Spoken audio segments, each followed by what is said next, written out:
Chers amis, ce matin, j'aimerais nous interpeller.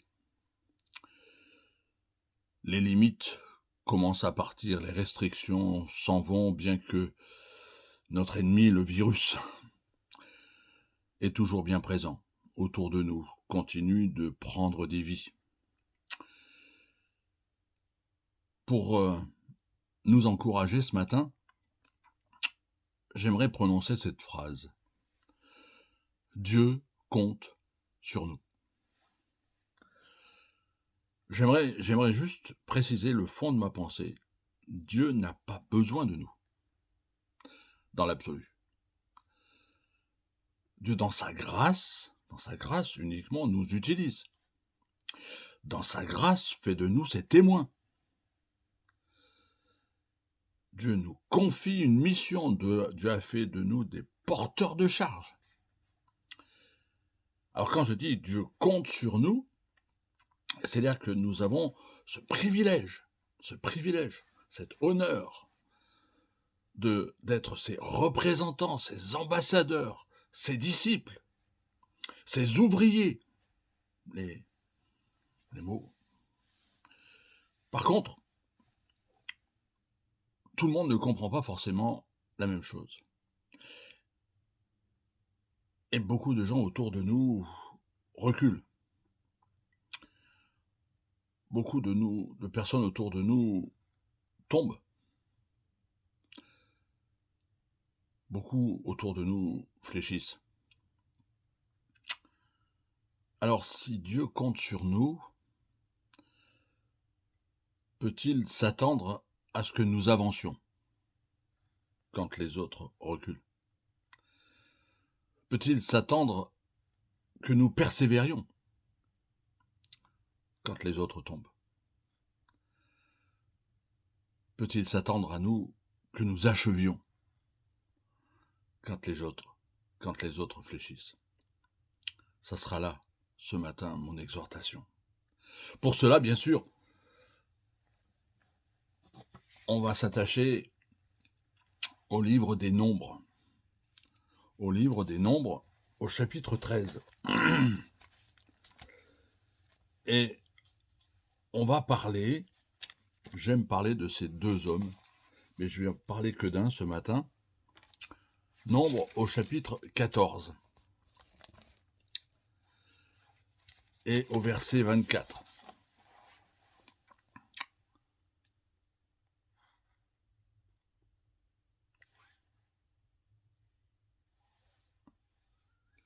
Il est marqué « Parce que mon serviteur Caleb a été animé d'un autre esprit et qu'il a pleinement suivi ma voie, je le ferai entrer dans le pays où il est allé et ses descendants le posséderont. » Il a pleinement suivi ma voie. On parle de Caleb. On va retrouver cette phrase dans Nombre 32, verset 11 et verset 12, Deutéronome, chapitre 1, verset 36, Josué, chapitre 14, verset 8 et 9, et Josué 14, 14. C'est intéressant. Il a pleinement suivi ma voie. Si la parole de Dieu a répété 7 fois cette phrase au sujet de Caleb, c'est pour mettre l'accent sur sa qualité de vie, sa qualité de foi, comprenant une obéissance complète à Dieu et le don total de soi. Qui était Caleb? À l'âge de 85 ans, on le verra dans le livre de Josué, il a même dit qu'il avait la même force qu'au temps de sa jeunesse. Il apparaît dans la Bible à l'âge de 40 ans, c'est-à-dire 45 ans plus tôt, un moment crucial de l'histoire d'Israël. Et d'emblée, il se montre comme quelqu'un sur qui Dieu peut compter. Ailleurs, on a traduit « il m'a suivi constamment », mais je trouve que cette traduction, j'ai trouvé une meilleure traduction qui dit « il m'a obéi fidèlement ». Parce qu'il m'a suivi constamment, en français courant, ça laisse quelque chose. Il m'a parfaitement obéi. Il a obéi fidèlement, il m'a parfaitement obéi. Cette phrase, c'est un certificat de haute valeur. Caleb n'a été ni serviteur de Moïse, ni général, comme Josué, mais il a rempli fidèlement 2 missions importantes. 2. Celle d'abord d'explorer le pays de Canaan, puis plus tard, celle de le partager. Explorer, partager. C'est un homme du peuple, simple, comme vous et moi, mais un modèle de vie abondante, d'élan dans le combat, de disponibilité dans le service. Alors, que signifie suivre pleinement la voie de Christ, obéir parfaitement? On va lire le récit et nous aurons la réponse. Nous découvrons Caleb en 3 circonstances. Tout d'abord à Kadès Barnéa, près du pays de Canaan, prêts à y entrer. Ils sont arrivés. Deuxièmement, dans le désert, pendant 38 ans, attendant d'entrer dans le pays. Troisièmement, dans le pays de Canaan, désirant posséder le pays complètement. À Kadès Barnéa, tout le peuple est sur le point d'entrer. Avancer, j'annonce l'intitulé, avancer quand les autres reculent. À Kadès Barnéa, tout le peuple est sur le point d'entrer dans le pays. On vient d'autoriser les chrétiens à se réunir à nouveau. Moïse a décidé d'envoyer 12 espions pour aller voir, pour se rendre compte de la configuration du pays. Non pas pour voir si on peut y aller ou pas, mais pour explorer le pays que je leur donne, a dit Dieu. Choix solennel que nous lisons dans le chapitre 13 du livre des Nombres. L'Éternel parla à Moïse et dit, c'est l'Éternel qui le fait, envoie les hommes pour explorer le pays de Canaan que je donne aux enfants d'Israël. Tu enverras des hommes de chacune des tribus de leur père, ce seront les principaux d'entre eux. Moïse les envoya du désert de Paran, d'après l'ordre de l'Éternel. Tous ces hommes étaient chefs des enfants d'Israël. Moïse les envoya pour explorer, c'est le verset 17, le pays de Canaan. Il leur dit, montez ici par le midi, vous monterez sur la montagne, vous verrez le pays ce qu'il est, le peuple qu'il habite, s'il est fort ou faible, s'il est petit ou en grand nombre, où est-ce que le pays où il habite, s'il est bon ou mauvais, si ce sont les villes où ils habitent, si elles sont ouvertes ou fortifiées, ce qu'est le terrain, s'il est gras ou maigre, s'il y a des arbres ou s'il y en a point. Ayez bon courage, prenez les fruits du pays, c'était le temps des premiers raisins.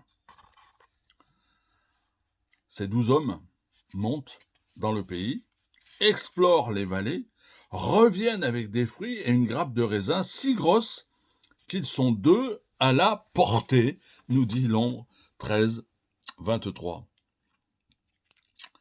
Ils furent de retour d'exploration. À leur arrivée, ils se rendirent auprès de Moïse et d'Aaron. Dans leur rapport, 10 de ces hommes font ressortir lourdement les côtés négatifs. Alors que 2, on les connaît, Caleb et Josué, réagissent positivement. Comment réagissons-nous devant les côtés négatifs? Et là, nous le vivons largement depuis 15 ou 16 mois. Les bénédictions divines sont souvent accompagnées d'épreuves. Et il n'y a pas de vie chrétienne. Et depuis que nous sommes ensemble, mes amis, nous l'avons vu, nous le voyons, et je pense, sans être prophète, que nous le verrons encore. Reprenons le récit, à l'écoute de ces nouvelles. Le peuple murmure, s'emporte contre Moïse. Caleb fait taire le peuple. Ils sont que 2. Il se lève, il dit, montons, emparons-nous du pays, nous y serons vainqueurs. C'est le verset 30 de Nombre 13 qui le dit. Un homme sur qui Dieu peut compter, car sa foi l'emporte et lui permet d'aller contre le courant qui est très fort. Il a remarqué que dans sa réplique, Caleb ne parle pas une fois de la puissance de Canaan, des grandes villes fortifiées, des géants. En revanche, il mentionne le pays qu'il a parcouru avec Josué. Les deux hommes sont, verset 14, verset 24, sont animés d'un autre esprit. Ils voient le pays comme Dieu le voit. Les obstacles ne les paralysent pas. Ils avancent quand les autres reculent. Ils peuvent dire des Cananéens, ils nous serviront de pâture, ils n'ont point d'ombrage pour les couvrir. C'est ce qui est dit au chapitre 14, verset 9. Ainsi, à Kadès, Caleb prend position pour Dieu, au risque d'être lapidé par le peuple. Il accepte le pays tel qu'il est, tel que Dieu lui donne, avec ses fruits, avec ses géants, avec ses avantages et avec ses inconvénients. En agissant ainsi, il met Dieu au premier plan, car il connaît celui qui les a fait sortir d'Égypte, celui qui les a fait traverser la mer Rouge. Il sait qu'il demeure le même et qu'avec son secours, les géants seront vaincus. Beaucoup de chrétiens s'arrêtent, reculent, se figent. Où en sommes-nous? Et je ne parle pas ici que du virus avec lequel nous devons prendre des précautions. Ne prenez pas ce message ce matin en disant « Jean-Claude, il nous pousse à ne plus prendre de précautions, à ne pas respecter les précautions. Vous savez que je suis le premier à prendre ces précautions, à les respecter, et je continuerai de les respecter. » Parce qu'on ne joue pas avec la maladie. Mais ici, je veux parler des épreuves de notre vie. Je veux parler des obstacles qui se passent devant nous, des choses que Dieu nous donne et que nous laissons sur le côté.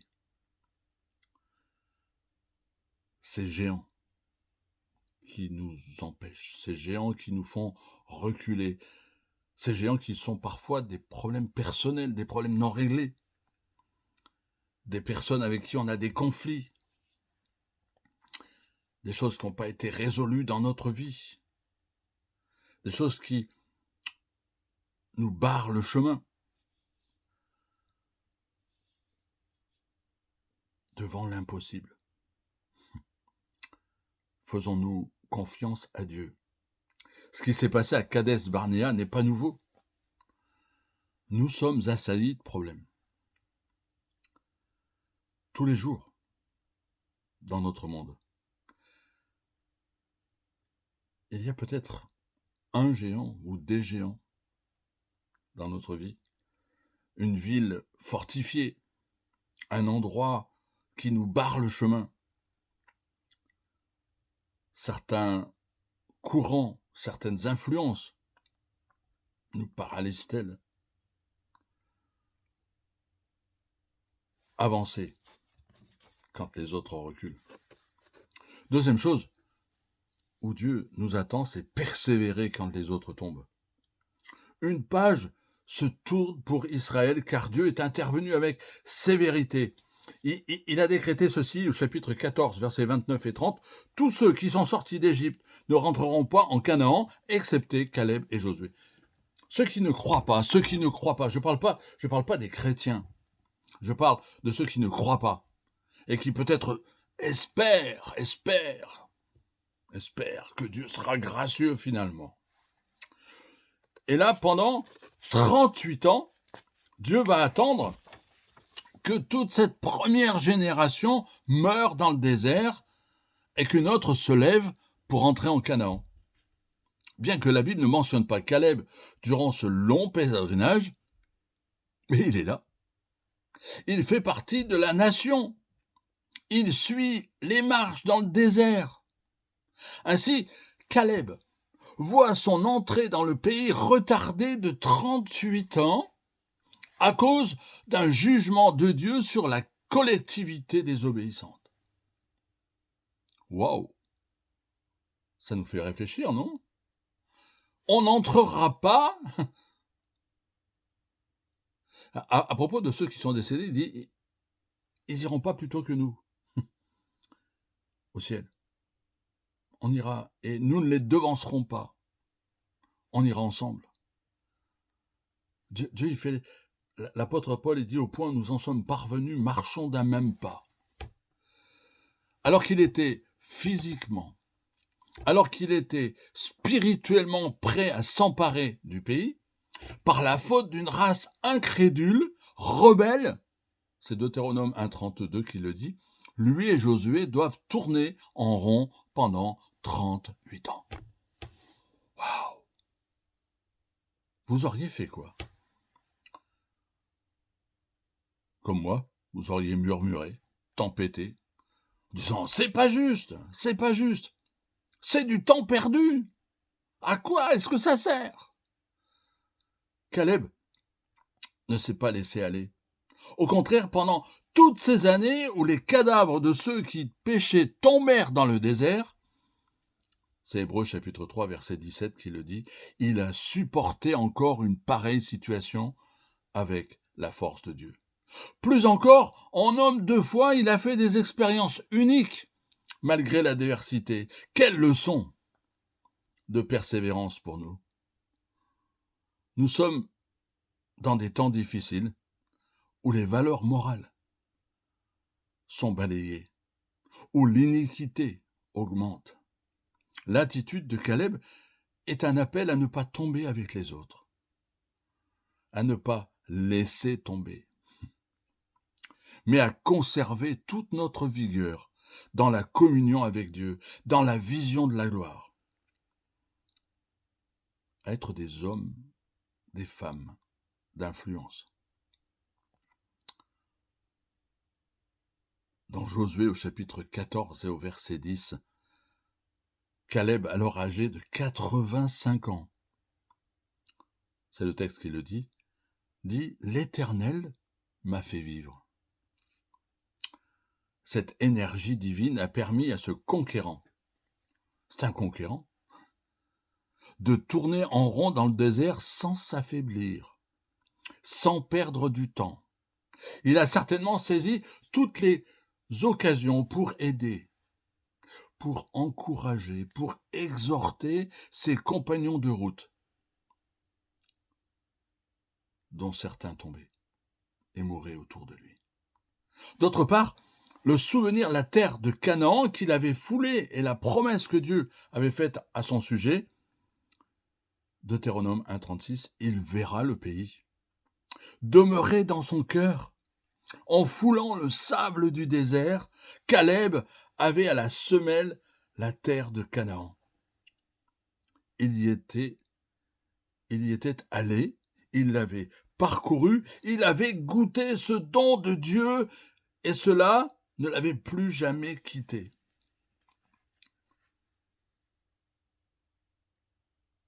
Nous n'avons pas touché le ciel. Mais la parole de Dieu est attachée à nos pieds. Elle n'est pas juste enfermée dans notre tête. Si nous sommes dans le cas de Caleb, nous tiendrons le coup et nous persévérerons lorsque nous traverserons nos déserts. Et nous en avons traversé un pendant ces 15 et quelques mois. La promesse de voir le pays, la promesse de ce jour, j'en parle beaucoup ces derniers temps, où Jésus va revenir, alors qu'il est en train de nous préparer cette place, et qu'il va nous prendre. Quel puissant réconfort pour supporter la chaleur, supporter les événements déprimants de ces 38 années. 15 mois, 38 ans. Finalement, ces longues années ont été autant d'années miraculeuses. puisque Caleb a conservé sa force intacte par la conquête, pour la conquête. Mes amis, où en sommes-nous? Où en sommes-nous? Sommes-nous fatigués, épuisés, abattus? Sommes-nous prêts à laisser tomber? Ou peut-être ce matin, vous m'écoutez et vous dites « j'ai déjà laissé tomber ».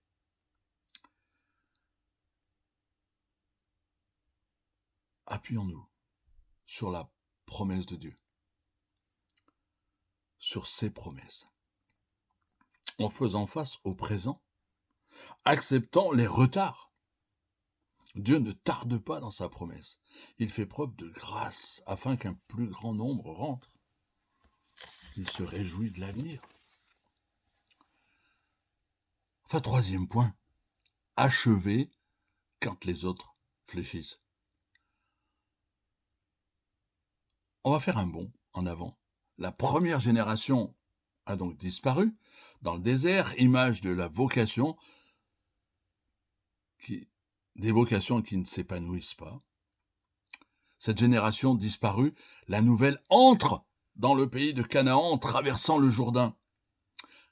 Caleb n'est pas mentionné, même pas, mais il fait partie de l'armée, probablement, qui a pris Jéricho, qui a vécu la journée mémorable où le soleil ne s'est pas couché pendant presque tout un jour dans Josué 10.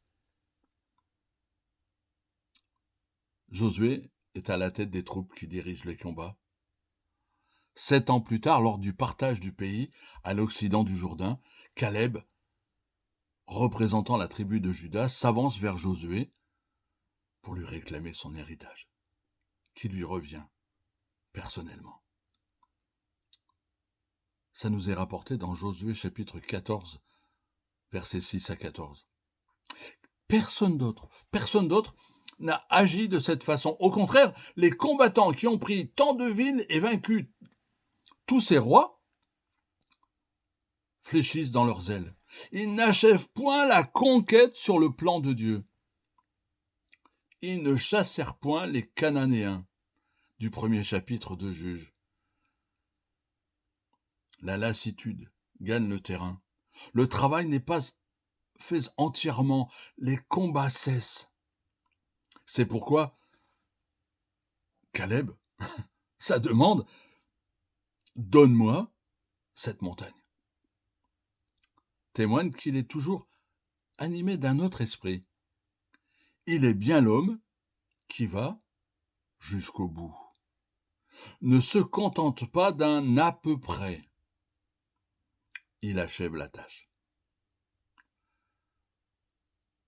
Caleb, c'est l'exemple d'un combattant qui ne se laisse pas arrêter par les pourquoi pas, les peut-être, les il paraît que, les on m'a dit. Il s'empare de la montagne d'Hébron. Il en chasse les fils d'Anak, les géants qui habitent là depuis fort longtemps, qui lui servent de pâture, selon l'expression employée 45 ans plus tôt. Mais il y a plus encore, sa fille lui fait cette requête: fais-moi un présent, car tu m'as donné une terre du Midi, donne-moi aussi les sources d'eau. Requête aussitôt acceptée, il lui donne les sources supérieures et les sources inférieures. C'est Josué chapitre 15, verset 19. Regardez la grâce. Grâce à cet ultime combat, Caleb a découvert des sources pour sa postérité. Quelle récompense pour ce vaillant guerrier. Sans spiritualiser à l'extrême, mes amis. Ce texte, je nous le donne, je me le suis donné, parce que de nouvelles étapes sont devant nous. Nous avons derrière nous tous ces mois de combat, toute cette difficulté, cette surprise. En plus de toutes les épreuves de la vie, en plus de toutes les difficultés qui peuvent être là, qui peuvent nous empêcher de persévérer, nous décourager, nous faire tomber. L'histoire de Caleb m'encourage et j'espère vous encourage à tenir bon. Dieu nous a fait la promesse qu'il est avec nous. Dieu nous fait la promesse qu'il nous donne la vie, qu'il est le chemin, la vérité, la vie. Je le répète souvent ce verset, mais il est là. Conquérir, c'est pas tuer les autres, c'est au contraire pour nous être porteur de vie. Se débarrasser, les ennemis à se débarrasser, ce sont nos péchés, ce sont nos difficultés, nos contraintes, nos a priori. Faire le ménage. Quand Dieu nous dit de nous débarrasser, de quitter le vieil homme, Paul dit aux Galates que nous avons crucifié le vieil homme. Parfois, il n'est pas complètement mort, ce vieil homme. Alors ce matin, je nous invite à conquérir ce que Dieu nous donne, même si c'est difficile.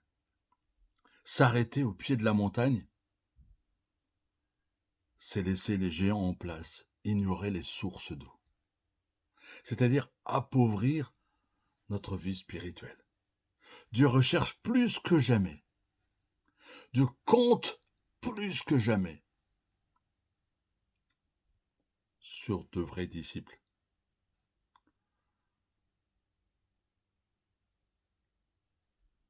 Parmi des hommes et des femmes qui ont besoin plus que jamais d'entendre parler de l'Évangile. Ces chrétiens, ces hommes, ces femmes qui suivent pleinement, à l'image de Caleb, la voie de l'Éternel. Des hommes et des femmes qui avancent quand les autres reculent, qui persévèrent quand les autres fléchissent. Ma prière ce matin, c'est qu'ensemble, nous puissions avancer quand les autres reculent, persévérer quand les autres tombent, achever quand les autres fléchissent.